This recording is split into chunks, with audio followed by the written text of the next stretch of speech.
Sign? अब क्यों करना है साइन? अरे कॉन्ट्रैक्ट तो साइन करना पड़ेगा ना, ताकि आपको और मुझे दोनों को कोई दिक्कत ना हो।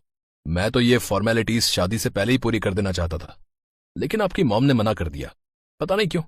बट एनीवेज, तब नहीं तो अब सही।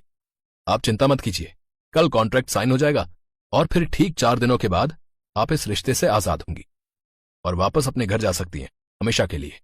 आदित्य की बातें चांदनी की समझ से बाहर थी, लेकिन उसने चांदनी को वापस उसके घर भेजने की बात कही तो चांदनी फौरन उठकर खड़ी हो गई और अपना घूंघट खुद उठाकर आदित्य की आंखों में देखते हुए बोली, ये क्या कह रहे हैं आप? मैं क्यों वापस अपने घर जाऊंगी? मैं इस घर की बहू हूँ, आपकी पत्नी हूँ मैं। हाँ, लेकिन बस 4 दिनों के लिए, और यही तो तय हुआ था ना। और मैंने तो सारा पेमेंट भी एक मिनट, क्या आपको हमारे कॉन्ट्रैक्ट के बारे में कुछ नहीं पता? कैसा कॉन्ट्रैक्ट? देखिए, मुझे लगता है आपको कोई कंफ्यूजन है। असल में आपके पापा बहुत पहले मेरे पापा के एम्प्लॉय थे, और तब मेरे पापा ने आपको मेरे लिए पसंद कर लिया था, लेकिन आप मुझे पसंद नहीं हो। तो आपने मुझसे शादी क्यों की? बोलिए। क्योंकि मेरे पापा जिद पर अड़ गए थे। उनकी कंडीशन बहुत सीरियस है और वो कुछ ही दिनों के मेहमान है। मैं आपसे शादी कर लूं, यही उनकी आखिरी ख्वाहिश है, जिसे मुझे पूरा करना ही था। इसीलिए मैंने आपकी मॉम से कांटेक्ट किया, उन्हें ये ऑफर दिया कि अगर आप मुझसे बस 4 दिनों के लिए कॉन्ट्रैक्ट मैरिज कर लें तो मैं उन्हें पूरे 10 लाख रुपए दूंगा। और उन्होंने फौरन आपका ऑफर एक्सेप्ट कर लिया, है ना? लेकिन मेरी मर्जी जाने बगैर ये कॉन्ट्रैक्ट कैसे हो सकता है मिस्टर आदित्य? आपने मुझसे धोखे से शादी की है, जिसे मैं नहीं मानती। मैं 4 दिन बाद नहीं बल्कि अभी के अभी जा रही हूँ यहाँ से। और वैसे भी अभी तक तो कोई कॉन्ट्रैक्ट साइन नहीं हुआ है ना, तो मैं अभी भी आजाद हूँ। नहीं रुको, आप ऐसा नहीं कर सकती। देखो, आप चाहो तो मैं आपको और पैसे दे सकता हूं, पर प्लीज बस 4 दिन रुक जाओ और फिर आप जा सकती हो। मैं पापा को सच बता दूंगा। सच ये था कि चांदनी आदित्य से प्यार करने लगी थी और शायद यही वजह थी कि वो आदित्य को ना नहीं कह पाई और अपनी 4 दिन की इस शादी को निभाने के लिए तैयार हो गई। शादी की पहली रात वो दोनों एक ही कमरे में पर अलग अलग बिस्तरों पर सोए और फिर अगली सुबह। रामू काका, चांदनी का है?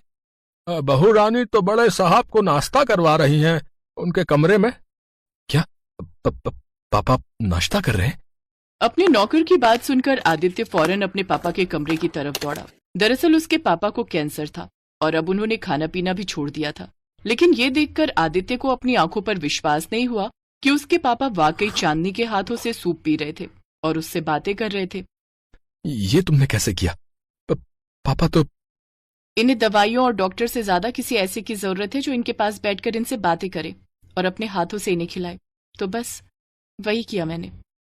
इतना कहकर चांदनी वहां से चली गई। पहली बार आदित्य ने चांदनी को ध्यान से देखा और समझा था, लेकिन उनकी शादी टूटने में अब 3 दिन बाकी थे और इन 3 दिनों में बहुत कुछ होना बाकी था। चांदनी ने पूरी लगन और मेहनत के साथ अपने ससुर की सेवा की और फिर वो वक्त भी आ गया जब चांदनी को आदित्य का घर छोड़कर वापस जाना था, लेकिन उससे चंद मिनट पहले। अरे वाह आहूजा साहब, सिर्फ 4 दिनों में इतनी रिकवरी, वेरी गुड। बस ऐसे ही कोशिश करते रहिए, फिर देखना आप बिल्कुल ठीक हो जाएंगे। इतना कहकर डॉक्टर वहां से चले गए और उनके पीछे पीछे चांदनी भी अपना सूटकेस लेकर जाने लगी।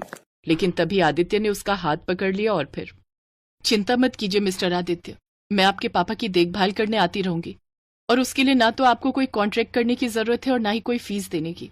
आपके लिए भले ही ये बस 4 दिन की शादी थी, लेकिन मेरे लिए इससे कहीं बढ़कर थी।